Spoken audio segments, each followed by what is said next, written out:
Kaspar, welcome to the Democratizing SEO podcast. How are you doing today? Austine, I'm doing very well, and thank you very much for having me on the show. It's a real pleasure to be here. Oh, pleasure speaking with you. You're the first ex-Googler I'm speaking with on the podcast, so it's a pleasure indeed to have you. I'm sure you're going to have a lot of amazing insights to share. Today we're going to talk about search quality insights, which of course you'll be one of the perfect people to speak with around all of this.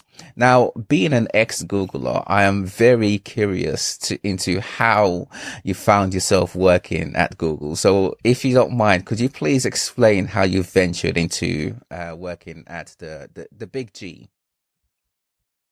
Oh, it will be my pleasure, really. It's been quite a while ago. At that point in time, I had been actually working at a large corporation in Africa as an expat, and it was a completely different, field of work and a completely different assignment. And I came across this very, very cryptic job description for a Google team, and I had literally no idea what this was about because it kind of said, you're going to be working on something really, really exciting, but we can't tell you what it is.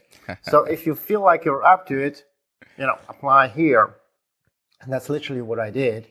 And 3 interviews later, I was told, so you're going to be working for that search team. You can't talk about that. At that point in time, you couldn't even talk internally about it. So you're going to be doing that, but you will only talk about work with your teammates, not with your colleagues at Google otherwise, not with your family, obviously with no one externally. That's exactly what happened. It was pretty straightforward, and over time, it actually became a little bit relaxed. So obviously, over time, we were a little bit more at liberty to talk to our colleagues, which fostered a better atmosphere. If you know what I mean, it was nice to exchange a little bit. But most importantly, it became possible to contribute towards outreach efforts. I myself have been spearheading EMEA outreach efforts, so the European outreach efforts across languages, where we would engage as part of the Google team, as part of the Google family, with the target audience, which was webmasters and publishers, trying to help them to understand Google Webmaster Guidelines, trying to put their best foot forward. And this was something that I very much, I enjoyed this. This was the part where it was possible to engage in a two-way conversation. The other exciting part where you would actually look into violations, try to investigate, possible violations and possibly take actions if that was warranted. So that was what I have been doing at the time. And it also gave me the tremendous opportunity to meet fantastic people that were not only way more clever and versed and intelligent than myself, it was also very creative folks. And one of the colleagues I started on working together with was Willy Wiese. At that point in time, my peer and colleague. Later, in a couple of years down the line, the person who became the co-founder of our agency, SearchBrothers.com. Now, you mentioned Google initially were a bit hesitant with their outreach efforts. What do you think led them to change this way of thinking and outreach very openly to SEOs? I do believe that this is something that was achieved initially solely by Matt Cutts. Matt Cutts is a larger-than-life figure, of course, in the search industry, even if he isn't present as much nowadays. But at that point in time, Matt was the head of the web fighting team at Mountain View. Matt Cutts initially started talking in a public manner to the target audience, the webmasters out there. But of course, there is, we live in a very connected, very global world. So there wasn't only the target audience that spoke English. There was also webmasters in Germany and in Spain, in France, and you name it. Mm-hmm. Now, Matt could cover only so much ground. Right. And we at the time, we had not only the expertise in terms of spam fighting, but we also had the language expertise. My team I myself speak 3 languages rather fluently, but I was really an underdog there. There were people who spoke 6, 7 languages fluently. So we were able to cover much wider ground. So from this small initial operation where the Google guy / Matt Katz would start blogging and sharing and really trying to help people put their best foot forward. From that small operation, it expanded, and over time, it became rather quite substantial. So there's not only just the Google Webmaster Guidelines, which is the initial point, really initial source of information to go to in terms of understanding how do I make my website better understood. There was Google Forms, which was actively operated by Google search people. There was, of course, the blog posts. I myself had a really, really interesting experience posting and really publishing on behalf of Google, because initially, when I came across with the idea, they were like, "Oh, that's perfectly fine if you want to do that. There is a formal approval process. Oh, you want to do it in a different language? Oh, this is going to take time." So, we started doing that. We started posting best practices and really publishing on behalf of Google on the official Google Webmaster blog in English and across other languages. And ultimately, we happen to be going to events, and that's something I enjoy up until today. I started my career talking at international events, being on stage, engaging and sharing on behalf of Google. And I'm very blessed because I continue doing that. I have so far 6 events lined up for next year. It's been roughly 12 events this year.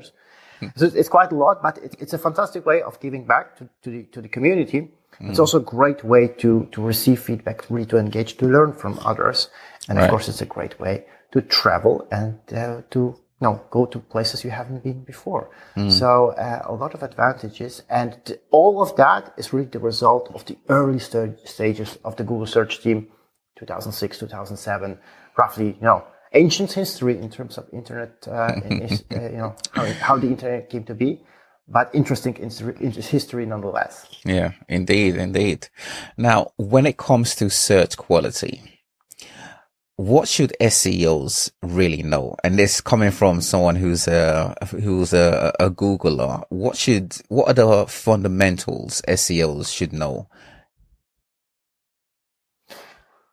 How much time do we have to cover that topic? It's a broad question, and it's a very fundamental question. I do believe that every publisher, every website operator really should be aware of Google Webmaster Guidelines, which are being called Google Search Essentials nowadays after the rebranding. The reason for me saying this is because it's important to understand what Google wants, what Google expects, but also it allows to make educated decision. And I'm far from saying everybody should completely abide by it. If people are willing to take the risks, and if people want to cut corners, that's perfectly fine. Everybody can optimize their website they want, but it's important to do it in an informed way. If a webmaster who has a rather high tolerance for business risks, is fully aware that the steps he's taking, they may actually gain him or her that visibility they crave, but they may also spell doom for the website for a while. That's perfectly fine. Just do it in an informed way. This is the very, very, very basic kind of information that is really critically important.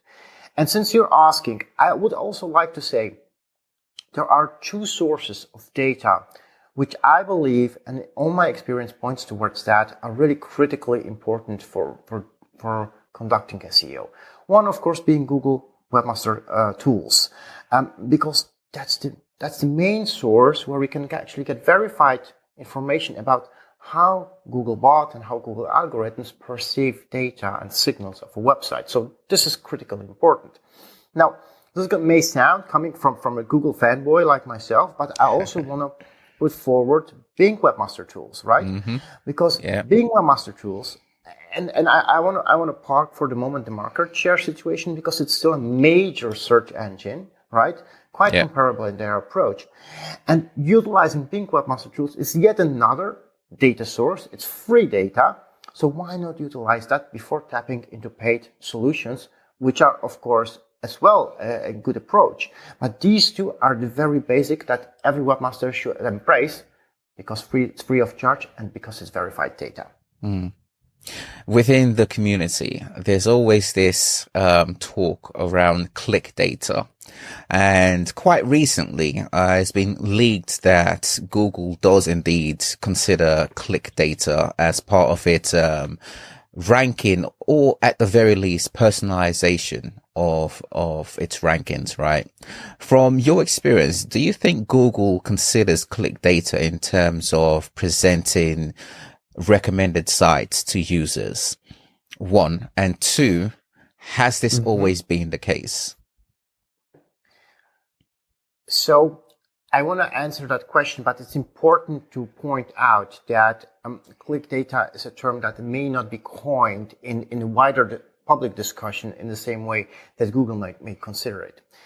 I want to say straight from the beginning that everything Google does revolves around the Google business model. It's still a company, right? They still need to be profitable. The foundation of the Google business model is nothing else but user loyalty, right? For as long as myself, yourself, our audience, our parents, our loved ones, as long as we all go to Google in order to find the stuff that we're looking for, Google business models remains intact. Now, the way they go about maintaining that loyalty is user satisfaction. So I'm being frequently asked, does Google care about particular websites? Does Google maybe favor particular websites? And the clear answer to that is no. Google doesn't care for any particular website. Google doesn't even care, in my personal experience while working for them and subsequently, Google doesn't care for their own websites. And there are ample examples where Google penalized their own properties for violating Google Webmaster Guidelines. So they don't care who ranks. They care for just one thing. And one thing they care for is to make sure users are happy. Now, how do users indicate their happiness? When a user types in a query and they're confronted with 10 results, and then in a split second, they can choose to do one landing page that seems to be offering what they've been looking for. They would click on that result, and in that moment, either their expectation is met or preferably exceeded, or they're disappointed. If they were to go back, if they were to refine the query or look for another result, with their behavior, they would indicate to Google algorithms, okay, their expectation wasn't met. This is something that Google is concerned about because the user wasn't happy, and an unhappy user, an individual instance is of no significance. If that happens on a regular basis, users may come up, with the notion to go to another search engine. Obviously, something we're trying not make happen. We want to keep user happy. Yeah. So this is the kind of data that is critically important. And I want to say this is nothing new whatsoever. This is, by the way, nothing to do with the bounce rate that we would maybe see in analytics, because that's a different bounce rate. That's a different bounce. Yeah. But this really isn't new. The way Google policies, external and internal, evolve, there are changes and there are nuances and there are technologies that change, and technology or a policy that was in place a while ago may not be to our best in our best interest nowadays. But the core has not changed. The core has not changed ever since 1998 when they started operating. The focus, the narrow focus, is really to make sure that the user is as happy as possible, and that opens an incredible avenue for publishers and website operators alike. Because if you want to do one thing, especially for operations that have rather, I want to say, limited resources, they can't do everything, right? They can't go out there and burn money. If they have to narrowly focus on the one thing that really is the most promising aspect, that is living up to user expectation.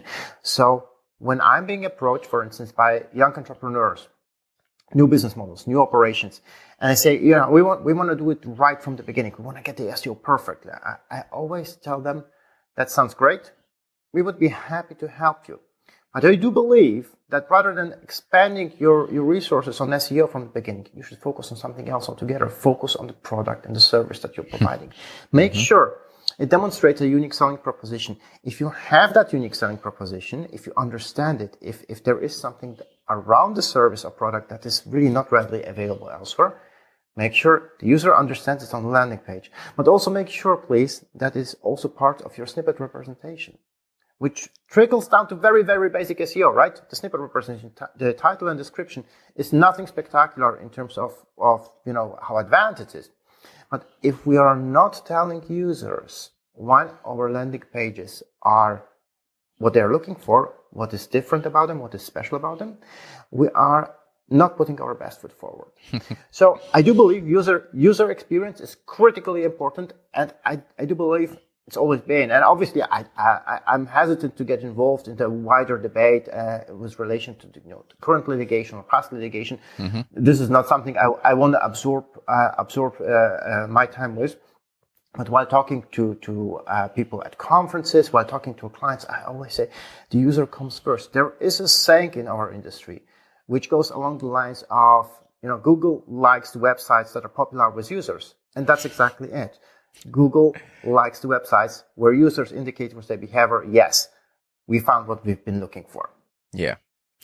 And I've always been an advocate for businesses, brands catering to users, even when they get users via Google, because we're optimizing for users. We're attracting users via search engines, but that doesn't necessarily mean we're optimizing for search engines. It's a slight maybe play on words, but I think it's important for people to realize this, especially when you're considering SEO with an SEO focused lens. Always keep users in mind. And if you're keeping users in mind, you can go from the micro to the macro. And what I mean by this is when I consider personalization, and I've been in SEO for a very long time now, pre-personalization, search personalization. I remember when personalization was new in search, and there was an uproar about it, right? It's the world is shrinking sort of mentality, which I never really agreed with. I saw it more as, okay, this is a response by search engines because of social media.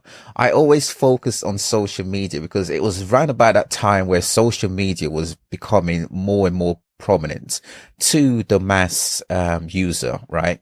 Search and social media, they share the same space. They're after the same set of users. So I believe social media has a huge impact on search on Google. From your experience, do you think a lot of the changes Google are making is influenced by what users expect because of their use of social media? This is a very interesting question, and I haven't come across it yet. So this is a twofold answer. In Germany, we have a saying, "Jein," so yes and no. I'm firmly convinced that the experience users have with social media is not something that is being factored in by search engines, at least not by Google, to the best of my knowledge.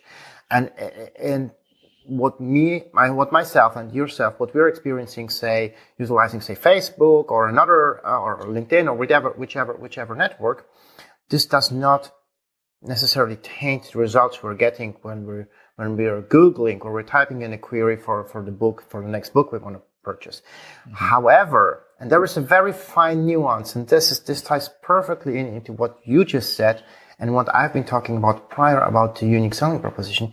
This ties in perfectly into brand. Yeah.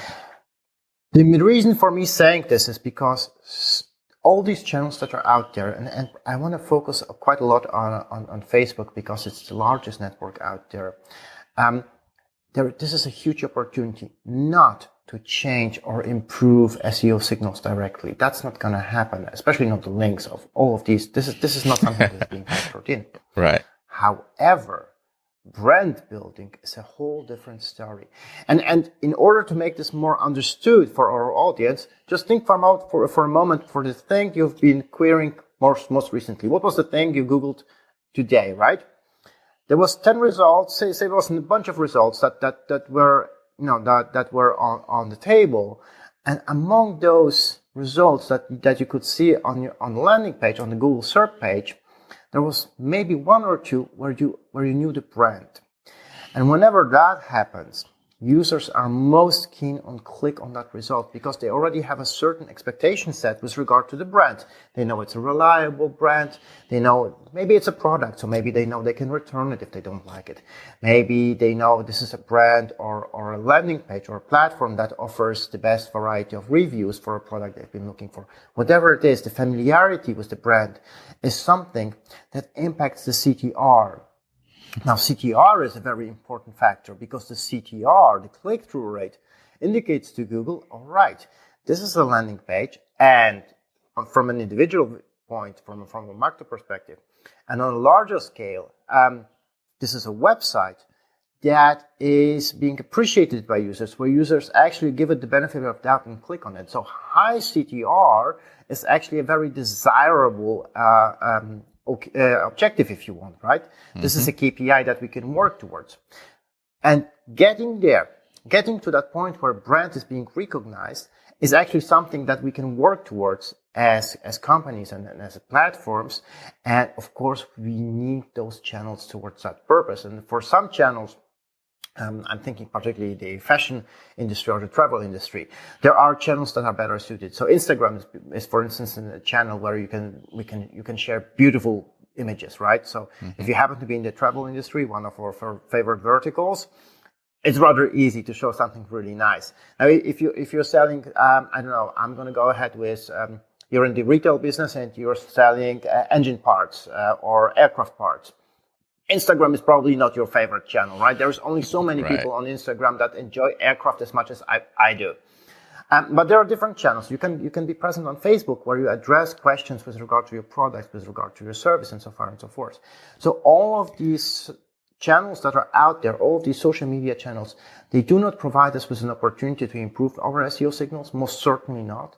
But they give us in the long term a huge opportunity to magnify our brand and to increase brand recognition. And brand recognition is a hugely important factor in the long term in a rounded SEO strategy. Do you think SEOs have undervalued the importance of branding? Oh my God. Am I going to upset the entire industry by saying yes? I hope not. I don't want to. Let me say this. I don't want to be. Yep. No, go ahead.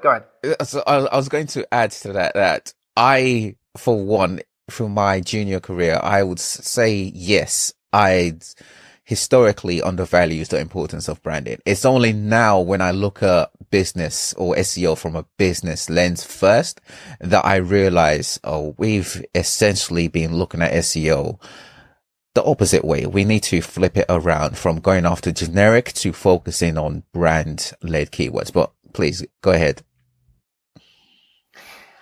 So I want to say, obviously, we're in a very small industry, and it's almost like it feels like everybody knows everyone. And I want to say the vast majority of professional SEOs out there, the people that speak at conferences, the people you happen to be talking during a show, or the people that you meet at a conference, this is the kind of folks that really do understand brand value actually quite a lot. And the reason why myself and yourself, why our perspective may be brand isn't a P0 item and not even a P1 item, the reason for that is, in my experience, is resource allocation. Every organization has only so many resources, right?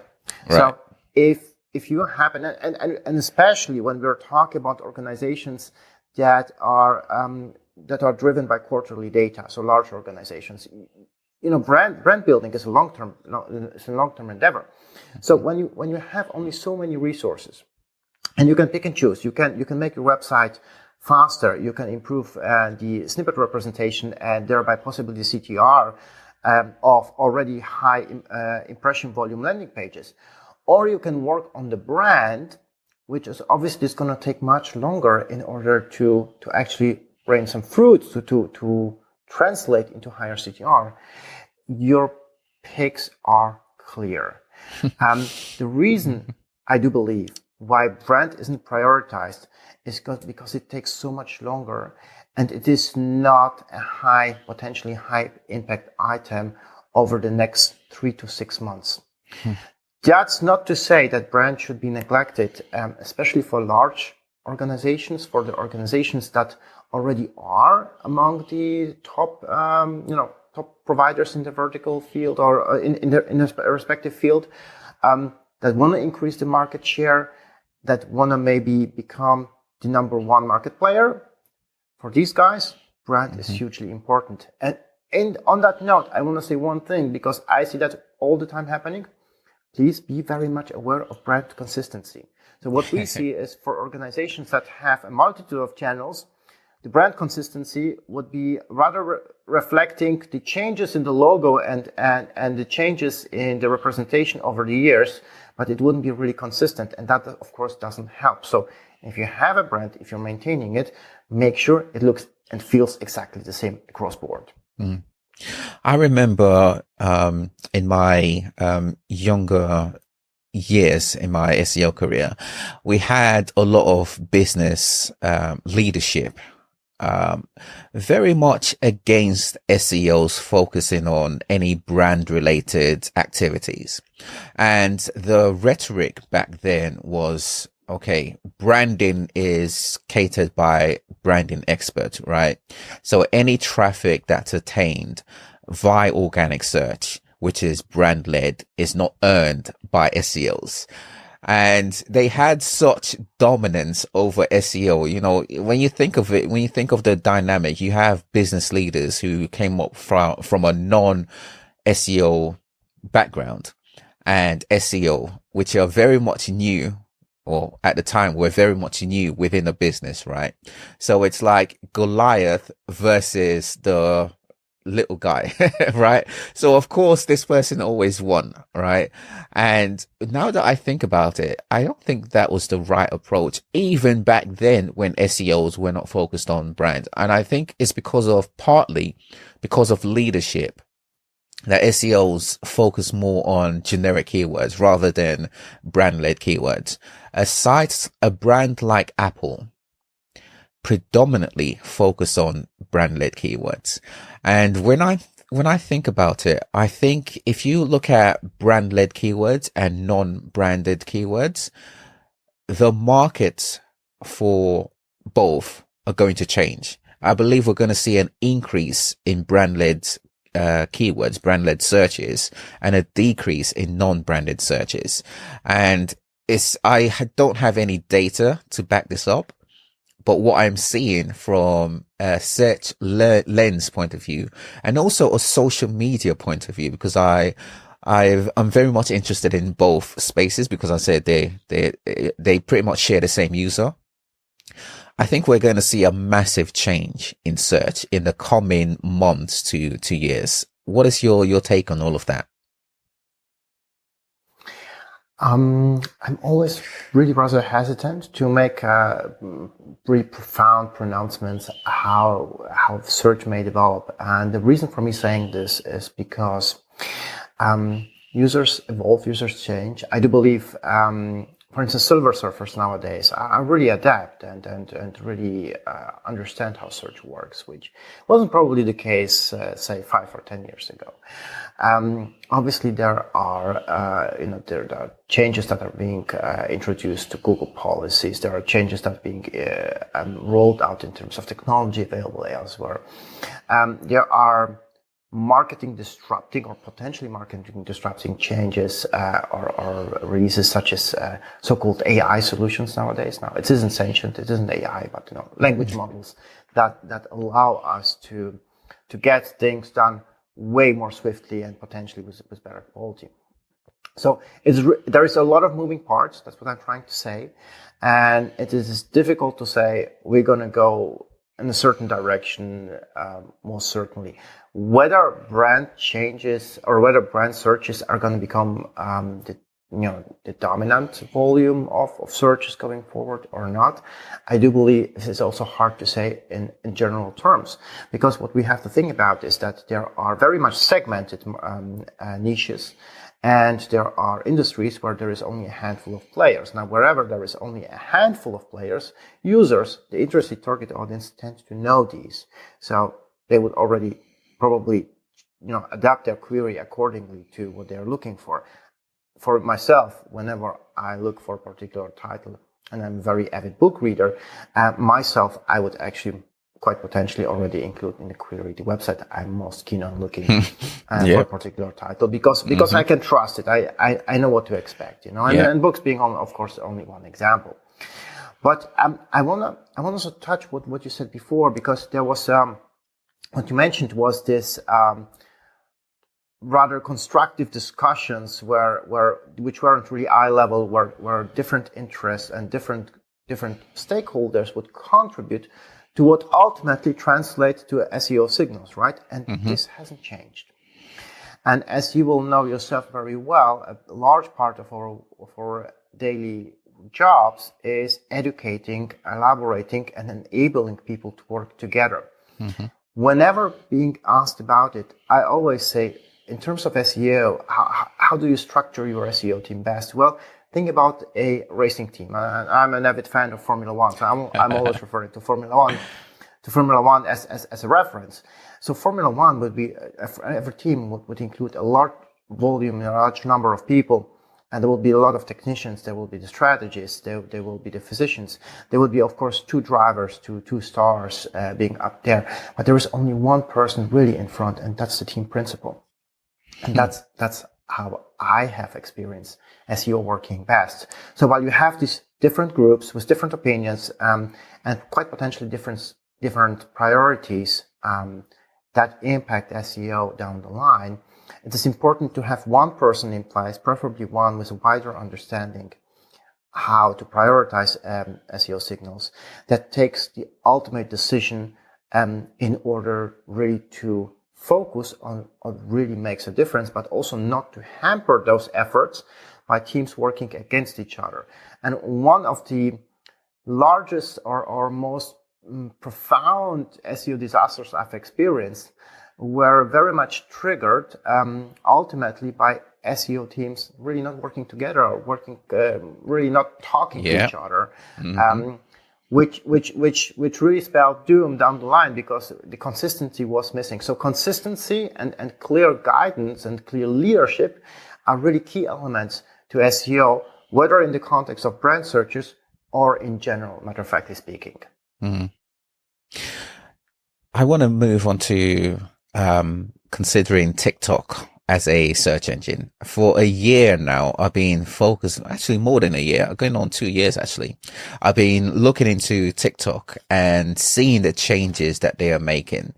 Now, they are, at this point, it's clear that they are building out their search offering, right? I've seen the changes on there to say, okay, they want users to spend more and more time on the platform and essentially carry out their searches on TikTok rather than a traditional search engine. So in a sense, TikTok are a competitor of Google. And if you're looking at it from a macro point of view, we have these different verses: TikTok verse, Google verse, Meta verse. They are all aiming to have users remain on the platform. And all of this, again, from a macro point of view, is influencing the changes that we're seeing on Google. And we're now venturing into the era of search generative experience on Google. If you were to look at a user and say, okay, users on these different platforms, because they're being influenced by these platforms, Google, TikTok, Facebook, Instagram, they have a certain expectation when they carry out their search. What would you say the user expectation is these days? And how do you see Google aiming to continue to satisfy that expectation? It's very interesting what you said in the beginning, which was for some of the platforms to aim to retain the user within their environment, within their ecosystem for as long as possible, which is the exact opposite what Google's doing. Google, as part of the official strategy, the objective is to provide the answer as swiftly as possible so the user can move forward, which is quite different, I believe. And again, it shows it's a change in perspective, and it's a difference in approach to things. You started talking really about potential competitors out there. There are, of course, already a number of entrenched competitors that have been around for quite a while. Seznam in the Czech Republic, for instance, or of course in Asia, there is a number of competitors that have quite potentially a larger market share than Google, matter of factly speaking. So these would be well poised in order to move out and branch out because they already understand the challenges. They have partly the infrastructure that they could build out, of course. Then it comes down to resources.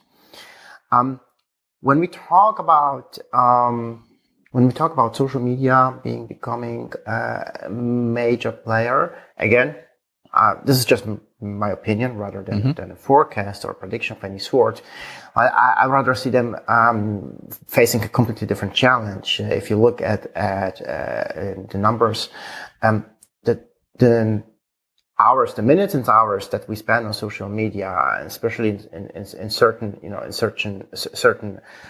age segments, we tend to do that less and less. Being on social media is kind of like, it's kind of like the new cigarette. It's something, at times it's something that is really frowned upon, and it's something not really to be particularly proud of. And that obviously changed over the last couple of years massively. So,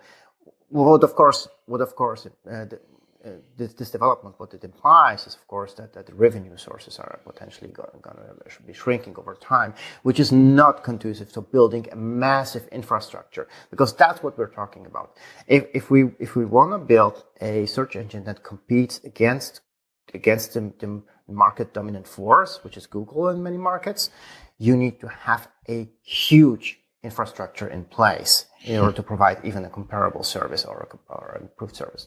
So when I had to bet my money on a company getting this possibly right, obviously Microsoft tried it time and time again. I think they burned themselves many, many times. I'm not sure if anybody is going to be adventurous enough to go there. But Apple is a whole different story. Apple would be the one horse I would bet on, because I do believe they would have the potential to actually get there, and they have the revenue sources to make that happen. For the financing of the endeavor to be even possible. Mm-hmm. Now, your question really was about users, right? So, what is users' expectation? And I think the one very important factor that we always have to keep in mind, and especially us, especially as SEO professionals, is the attention span. I do believe that attention span of target audiences is constantly shrinking. So a couple of years back, if your website loaded in half a second, that would be acceptable. But nowadays, users accept instant gratification, instant delivery. Anything that takes too long, it's just over. They go somewhere else. They wouldn't wait. This is something that we can work around, because performance, how swiftly a website is loaded, how swiftly a website is interactive for the user, that is something that we can work towards in terms of technical SEO signals. So this is in itself is a guideline in terms of how prioritize SEO and optimization of an existing platform, and something that we have to work around as an industry, because I think users will be less and less willing to wait, meaning we will have to deliver almost instantaneously in the future to come. Yeah, I totally agree with speed being a factor. And I think SEOs, we have to consider it more from a website point of view, so information being accessible quickly, and also looking at it from a user point of view, so users starting and ending their search journey quickly. I think with the SGE official not guidelines, but their the website on Google where they display SGE, they mentioned speed being a factor, right? And one of the reasons why SGE is around is to help the user with the research. And all of this is focused on users, which Google is very much known for doing. And when I think of the changes that they've made from, what's the phrase they use, from strings to things, going from looking into just subject matters to focusing on entities. I see that as a massive move into Google, catering to users, because users now expect information, led by the entity. In this case, the brand, right? And what I'm saying here is there was a point where Google focused on accessing information, right? Wherever information source it was. But I believe now it's a case of, okay, they want to access the entity that has the information, which is a slight change in the way they're aiming to access and provide information to users. And I believe the changes that they're making is because they realize users, they tend to focus more on the information that's provided by the brand. So again, it's brand led. When you think of Google switching from strings to things, what do you think has influenced that move? Oh, I believe that is something that is just very consistent with what they've always been preaching and actually doing, which is, focus on the user. And in a way, if you do it right, everything else follows. And small steps have been done in the past already. I mean, one box is one perfect example, right? If you're looking for, I don't know, how high is the Eiffel Tower in Paris? You could, of course, have the 10 landing pages outlining the technical specs of the Eiffel Tower, but you could have also that information readily available and provided already on the search page, which would obviously be faster. So again, we are a big part of our conversation is consistently revolving around performance, around how fast things are being delivered, but really in its core, it's about making the user happy, giving the user the opportunity to click less, right? And this goes down. If you think about it, Google really used to hate, and they still don't like, doorway pages. And the only reason why they hate doorway pages, which is a very old school method of doing things, is because it requires one more click for the user to get where they want to be. So that's exactly that, right? If you can reduce things by one click, why not do it? So they are very, very consistent in their approach, and I don't really see that changing at all. But I also want to say, and this is also a little bit in reference to our previous question with regard to how the landscape is changing and with regard to competitors coming up eventually, that is something that sooner or later will happen. Google is now a very well-established organization. How old are they now nowadays? 20, 25 years old? Typically, organizations are in existence and thriving for roughly 40 years. So they are literally, they're past their prime. We have to say that. And at some point, there will be a better solution. It is just that for the time being, there is no one else focusing quite as much on the users than Google is. And the reason for them doing is it's not just because they want to do something that is really unique and provide something that's not readily available elsewhere. It is the cornerstone of their business model. We have to say that. Fascinating. Kaspar, I'm interested to hear more about SearchBrothers. What is the story behind this? Oh, thanks for asking. It's one of my favorite stories. So, at the time when I joined Google, one of the very first colleagues for me to meet and greet was Philly Wiese, a giant beardy Dutchman, and we hit it off right then and there. We've been working for a few years together, side by side, at Google. And this was really the beginning of a personal and professional friendship that lasted. Now, after a couple of years, Philly had been contemplating to do a change, and we started talking about whether we could continue doing what we love doing, what we really enjoy doing, but also build a new brand and come up with something that is unique and provide a service that wasn't readily available elsewhere.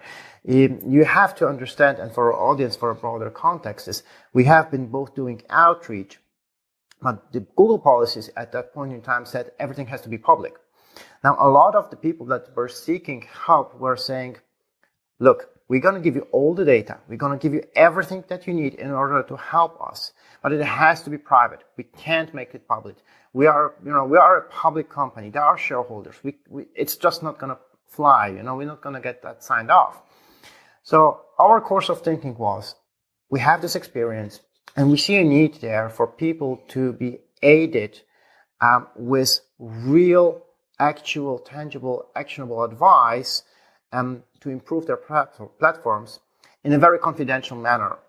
And also we were quite intrigued about the prospect of building our own brand. And that's literally how SearchBrothers came into existence. Mm-hmm. So we continue doing what we have been doing. This is the times when Google Plus was still in existence. So very, a social media platform of past. And I actually made a point to share with my followers, look, guys, it's been a great ride. I enjoyed it quite as much. Thank you for everything we've done together. I'll be leaving the company soon. And one of the first responses was like, can we hire you? So at that point, we felt really vindicated. We didn't have any operation in place yet, but it was up and coming. And I had to say, okay, guys, we will be perfectly happy to work together. However, give us a couple of days. Mm-hmm. And that's literally what happened. We took a very long vacation with my spouse, and after the summer, we started providing services to clients, and it has been an extremely rewarding journey ever since. Obviously, there is the opportunity to make great brands better yet, but it's also the opportunity to dispel a lot of misconceptions and untap these potentials. There are so many websites out there, well-established, huge brands, and they've been participating in their respective vertical with their handbrakes on and the anchors down. So once you open up the potentials that are out there, it's frequently a situation where they go like, oh my God, we should have done this years ago. And of course, the sky is the limit. Matter of fact speaking, there is no limit. Some people believe that Google would cap traffic to some websites, which they don't. Google is happy to shovel as much organic traffic your way as you can take. We've been doing that ever since. We still publish, both myself and Philly. It's a rare occasion nowadays, most of the time on Search Engine Land, an article here or there, maybe a handful over the course of the year. And of course, we do speak at conferences, as I mentioned prior. So we kind of continue doing what we have been doing at Google. And I want to say, I'm one of the privileged people who never say, oh my God, this Monday I have to go to work. I am really looking forward to go to work on Monday. And it is something that I treasure, really. It is one of the best feelings that you can have if you enjoy doing what you're doing. Mm. What are some of the services you offer to businesses? Most frequently, we do help with SEO audits, and those can be either reactive when something undesirable happened, or really a defensive, and I like this term, defensive SEO audit, where large organizations really want to have some level of security in terms of what are our risks. There is a risk assessment part, and how can we deal with those risks? How can we mitigate those risks?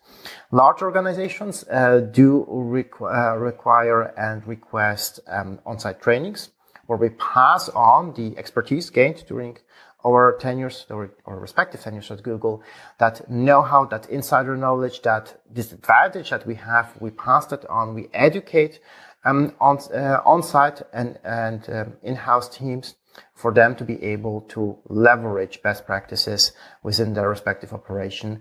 And of course, there is also penalty recovery. I also want to say that whenever there are situations where websites are afflicted by a Google penalty, and obviously that is a very distressing situation, especially if we're in Q4 or we're approaching Q4, and this is your most important quarter in the year. That's where we come in.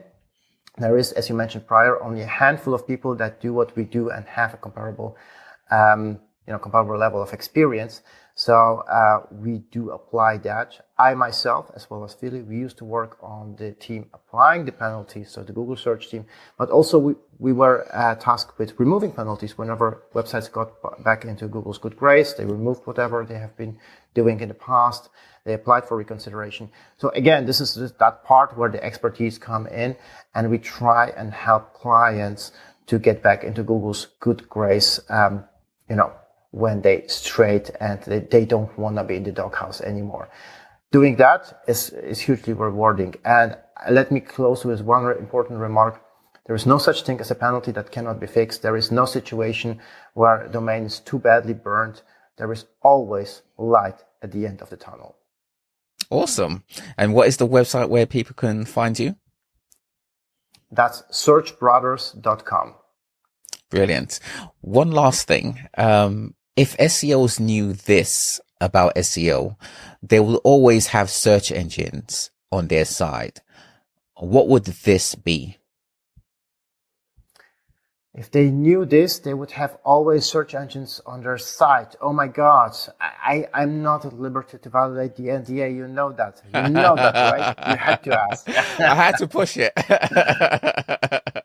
So I'm going to share something that is both very, very obvious on the one hand, and 9 out of 10 times completely underutilized, right? Mm-hmm. So the one thing that both in-house and otherwise SEOs really do not look into frequently enough is literally looking into Google Search Console for very high impression landing pages that at the same time have very low, we're talking 0.1 or 0.2% CTR. Because whenever you have those, you already have the exposure. Everybody's familiar with the term low-hanging fruit. It doesn't get lower than that. You already have the exposure. The only thing you have to do right now is to change the snippet representation so the users that already are exposed to those landing pages actually click on them. Now, back in the days, it may be actually labor intense, where you would have to manually edit those snippets. Nowadays, we do have those so-called AI solutions where you can do that on a huge scale. And we have to keep in mind that going from 0.2 or 0.1% CTR in any other direction is just going to be a win. So if you already have that 50 million impressions exposure out there, just focus on that. It's really easy to do. And yes, you will be making a real difference. You will be actually tapping into traffic that you already are sitting on, just not utilizing it yet. Brilliant. Awesome. Thank you so much, Kaspar. That's a brilliant place to end it. Thank you so much for your time. You shared amazing insights, and I'm sure people will be eager to get in touch with you to learn more. Thank you for your time, Kaspar. Have a brilliant day. We'll catch up again another time. Austine, thank you very much for having me on the show. A real pleasure. Whenever you want to talk again, anytime. Thanks for having me. Thank you, Kaspar. Cheers.